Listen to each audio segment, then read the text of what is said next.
आणि समोर उपस्थित असलेले सर्व तरुण शेतकरी, आमच्या जो तालुक्यात बऱ्यापैकी 50 शाखा झाल्या, 54 शाखा झाल्या आणि आज ही 55वी शाखा आहे.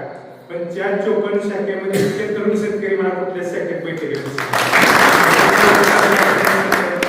हार्दिक अभिनंदन. मी दत्तू काका गाडगे, माझं गाव गोकुळ आहे, मी तालुका अध्यक्ष पदावर काम करतोय. मी गेले 10 वर्ष झाले या संघटनेत काम करतोय आणि शेतकऱ्यांचे जे काही विविध प्रश्न आहेत ते विविध प्रश्न सोडवण्यासाठी शेतकऱ्यांनी एका छताखाली येणे गरजेचं आहे. ते छत कुठलं असेल तर ते स्वाभिमानी शेतकरी संघटना आहे. सगळ्या राजकीय पक्षांच्या संघटना आहेत, सगळ्या नोकरदाराच्या संघटना आहेत, पण या देशातला 70% शेतकरी शेती करत असून सुद्धा या शेतकऱ्याची संघटना नाही आणि त्यामुळे त्या शेतकऱ्याचे प्रश्न सुटत नाही.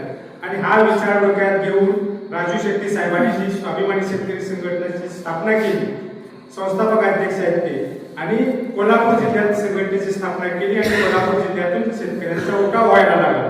कोल्हापूर जिल्ह्यातून ज्यावेळेला उठाव व्हायला लागला त्यावेळी तिथल्या शेतकऱ्याचे प्रश्न सुटायला लागले आणि आम्ही मीडियाच्या माध्यमातून, टीव्हीच्या माध्यमातून हे बघत असायचो.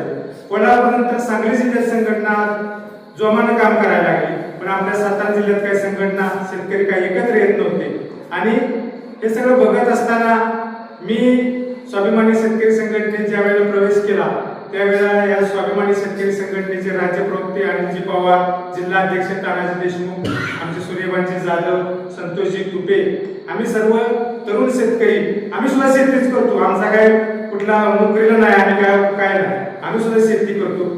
आता तुमच्या वाटचालीला थोडीशी पाण्याची कमतरता आहे, 100% कमतरता आहे. आमच्याकडे मुळीचं पाणी आलं, त्यामुळे पाणी आल्यानंतर जी काय ही होतं ती आम्हाला माहित आहे. पाणी असल्यानंतर काय शेतकऱ्याची उन्नती होती, शेतकऱ्याला काय फायदा होतो ते आम्ही बघितलेलं आहे. पण ते पाणी सुद्धा असं सहजासहजी आलं नाही. ठीक आहे, राज्यकर्ता म्हणतात आम्ही पाणी आणलं, ठीक आहे, त्यांचं काम आहे ते. जो कुठला राज्यकर्ता म्हणतो आम्ही सभा मंडप दिला, आम्ही पाणी आणलं, आम्ही काय केलं, कारण ती त्या पदावर आहेत, त्यांची ती जबाबदारी आहे. ती काहीतरी त्यांच्या खिशाच्या पैशाने आणलेलं नसतं, ते आपल्या घररुपी पैशातूनच आलेलं असतं, त्यामुळे त्यांची जबाबदारी आहे. पण आम्ही स्वाभिमानी शेतकरी संघटना म्हणून लढत असतो त्यावेळेला आमच्या लढण्याचा जो काय फायदा ऊस उत्पादकाला, या गावात क्षेत्र कमी असेल 100%, पण जी काय ऊस क्षेत्र असेल त्या काय ऊसाचा जो दर वाढलेला आहे तो आम्ही लढल्यामुळं आणि त्या लढण्याचा फायदा त्या डायरेक्ट शेतकऱ्याला राज्यकर्त्यांनी एखाद्या फंडातनं काम दिलं तर त्या कामात जो काय फायदा होतो ते त्या गावाच्या शेतकऱ्याला होत नाही, तो त्या वडिलांना फायदा होत असतो. त्यामुळे शेतकऱ्याला काय फायदा होतो, शेतकऱ्यासाठी कुठे एखादा राज्यकर्ता लढतो, कुठलाही राज्यकर्ता कोणी असू दे, याला झाकावं त्याला उघडावं असं जरी केलं तरी कोण सुद्धा शेतकऱ्याचे प्रश्न मांडत नाही, शेतकऱ्याचे प्रश्न असते कधी रस्त्यावर येत नाही.